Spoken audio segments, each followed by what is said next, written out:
कर लेनी है और उसको ओपन कर लेना है। तो ये ऑप्शन आ रहा है यूजेज डिटेल। यूजेज डिटेल पे आपने क्लिक कर देना है। तो आपके पास जो भी पैकेज एक्टिव होंगे, जो जो पैकेज आपके या सर्विस एक्टिव हैं, तो वो आपके पास यहाँ पे शो हो जाएंगी।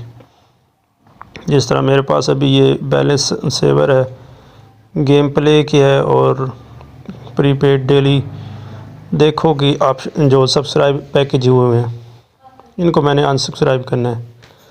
तो ये अनसब्सक्राइब पे क्लिक करेंगे। यहाँ पे अनसब्सक्राइब करेंगे, आपके पास जो मोबाइल पे OTP कोड आएगा,